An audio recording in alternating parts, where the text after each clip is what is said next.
नमस्कार. फंक्शन या टॉपिक मधलं पुढचं एक्झाम्पल बघूया. fx is equal to x square plus 1 and gx is equal to 10x minus 4. Then find g composite आहे, if composite g, if composite f and g composite g. म्हणजे ह्याची algebraic expressions आपल्याला find out करायचे. Composition झालं दोन फंक्शनचं, तर algebraic expression काय येईल त्यासाठी मेन दोन फंक्शनची अल्जेब्राइक फॉर्ममध्ये दिलेलं आहे. fx काय आणि gx काय ह्यांच्या डेफिनेशन दिलेले आहे. कंपोजिट फंक्शन म्हणजे आपल्याला काय माहिती आहे, आता इथे दोनच फंक्शन घेतले म्हणजे ए बी सी असे काही तीन सेट्स असतील. जर एफ आधी ऑपरेट झाला आणि नंतर जी ऑपरेट झालं तर आपण जी कंपोजिट एफ असं फाइंड आउट करू शकतो. कारण एफ इथून ह्या कोडोमेन मध्ये जातं आणि मग पुढे जी ऑपरेट होऊन इथे ह्या कोडोमेन मध्ये आपल्याला इमेज मिळते. सो आपण तिथे जी कंपोजिट एफ फाइंड आउट करू शकतो.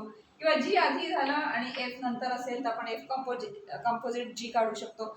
अशा पद्धतीने कुठलं फंक्शन कोणत्या सेटवर ऑपरेट झालं त्याप्रमाणे कंपोजिशन आपण त्याची तयार करू शकतो. आता इथे एफ आणि जीच्या डेफिनेशन्स दिलेल्या आहेत. ही चारही कंपोजिशन्स काय होतील हे आता आपल्याला काढायचं. इथे कुठेही फंक्शनल व्हॅल्यू काढायची नाही, कारण कुठेही असं सांगितलेलं नाही की G composite A operated on some -2 हे फाइंड आउट करा. असं सांगितलं असेल तरी अल्जेब्राइक एक्सप्रेशन आधी फाइंड आउट करायला लागतं आणि मग ती व्हॅल्यू घालून त्याची फंक्शनल व्हॅल्यू किंवा इमेज व्हॅल्यू आपण काढू शकतो.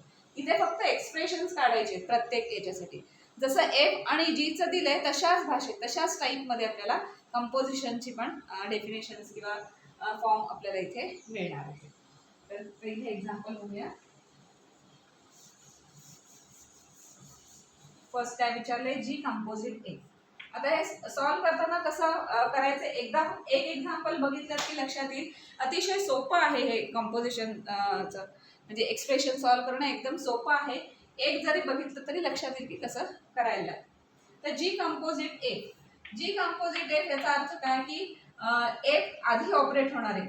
लक्षात ठेवा, शेवटपासून करत यायचंय कंपोजिशन. जेव्हा तुम्ही सॉल्व करत येता तेव्हा फायनल जो फंक्शन असेल फायनल फंक्शन पासून सुरुवात करायची, कारण G composite F operated on X असं आपण म्हणतो. So is equal to G open bracket मध्ये लिहायचं. आधी पहिल्यांदा एफ ऑपरेट करायचा एक्स वर, एफ एक्स, आणि मग नंतर जी ऑपरेट करायचा. अशा चेनने ते जायचं. किती असतील कंपोजिशन मध्ये, इथे दोन दोनच आहेत, 3 4 किती असले तरी लास्ट पासून सुरुवात करत यायची. तर पहिल्यांदा हे ऑपरेट करायचं, इथे जवळ आहे ना एक्सला, हे जवळचं आधी ऑपरेट करायचं, मग मागे मागे जायचं. So F x. पण एफ एक्सची डेफिनेशन काहीतरी दिलेली आहे, म्हणजे एफ जर एक्स वर ऑपरेट झाला तर काय यायला हवं हे इथे दिलेलं आहे, ते यूज करायचं. एफ एक्स वर ऑपरेट झाला तर एक्सचं काय तयार होते इमेज, तर x square plus 1. So F एक्सच्या ऐवजी आपण एक्स स्क्वेअर प्लस 1. आता जी ह्याच्यावर ऑपरेट करायचं, जी नुसत्या एक्स वर ऑपरेट करायचं झालं तर काय होतं, एक्सचं रूपांतर कसं होतं की 10x - 4 अशा फॉर्म मध्ये होतं. आता इथे एक्सच्या ऐवजी काय आहे, ही सगळी टर्म आहे. सो ही सगळी टर्म म्हणजे एक्स किंवा एक सिंगल टर्म आहे असं कन्सिडर करायचं आणि त्याप्रमाणे त्याला ट्रीट करायचं आणि त्याच्यावर जी काही डेफिनेशन आहे ती तिथे फॉलो करायची. जी काय म्हणते की हा जो नंबर असेल त्याला 10 ने मल्टिप्लाय करा आणि -4 करा. म्हणजे जी ह्याच्यावर ऑपरेट करताना हा जो नंबर आहे त्याला 10 ने मल्टिप्लाय करायचं अँड या सगळ्यातून -4 करायचं. ही डेफिनेशन फक्त इथे यूज केली. एक्सच्या ऐवजी एक्स स्क्वेअर प्लस 1 आहे, तर एक्स स्क्वेअर प्लस 1 ला एक्स सारखं ट्रीट करायचं आणि ती जी ची डेफिनेशन फॉलो करायची. म्हणजे काय मिळालं आपल्याला, थोडं सिम्प्लिफाय करायचं. 10x स्क्वेअर प्लस 10 - 4 मिळालं ते 10x square plus 6. So g composite f is 10x square plus 6. इतकं सिम्पल आहे. लास्ट फंक्शन असेल ते ऑपरेट करायचं, त्याच्यासाठी डेफिनेशन वापरायची, मग मागचं फंक्शन ह्या टर्मसाठी ऑपरेट करायचं आणि ते सिम्प्लिफाय करायचं.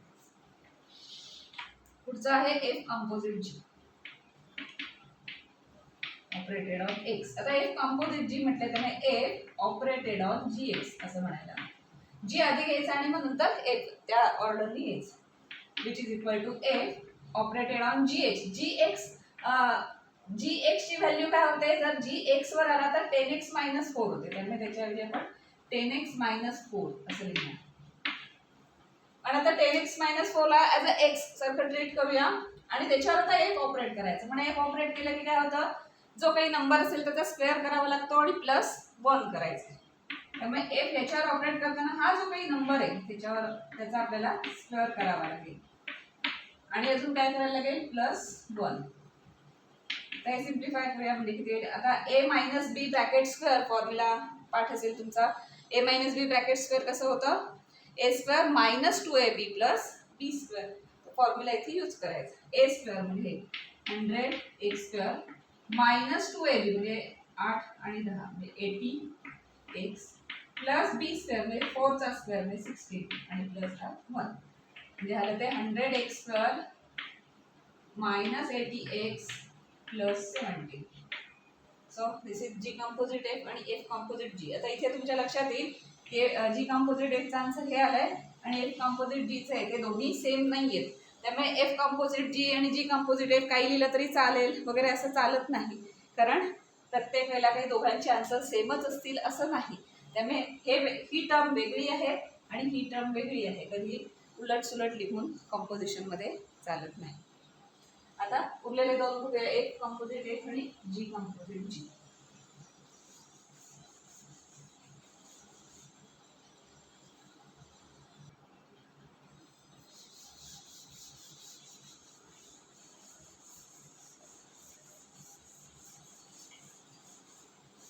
नेक्स्ट काय F composite F. F composite F operated on x.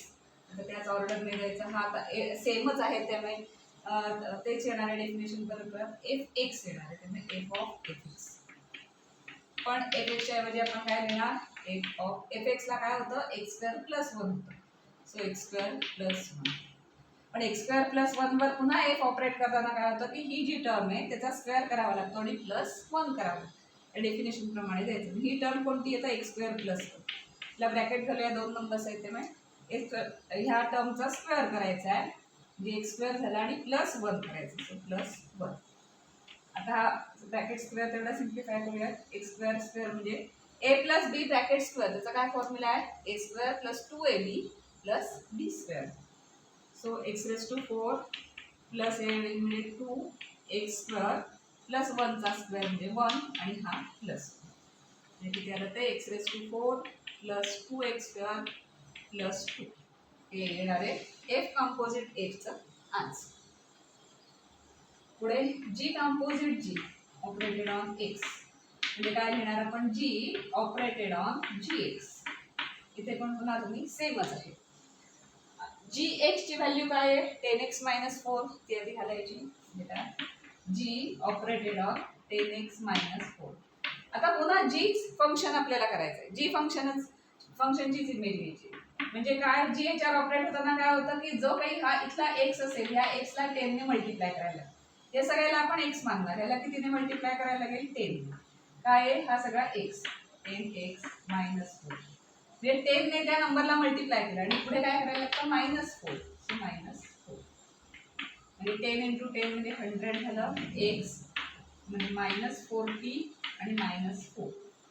So 100x -44. तो हे झालं जी कंपोजिट जी ह्याचा आन्सर हे झालं एफ कंपोजिट एफ ह्याचा आन्सर. तर इतकं सोपं आहे. लास्ट जे फंक्शन आहे तिथनं ऑपरेट करायचं. प्रत्येक वेळा त्या फंक्शनची डेफिनेशन जी दिलेली आहे अल्जेब्राइक फंक्शन त्या पद्धतीने तिथे एक्स सारखं ट्रीट करून त्याला तिथे ऑपरेट करत जायचं. इतकं सोपं आहे.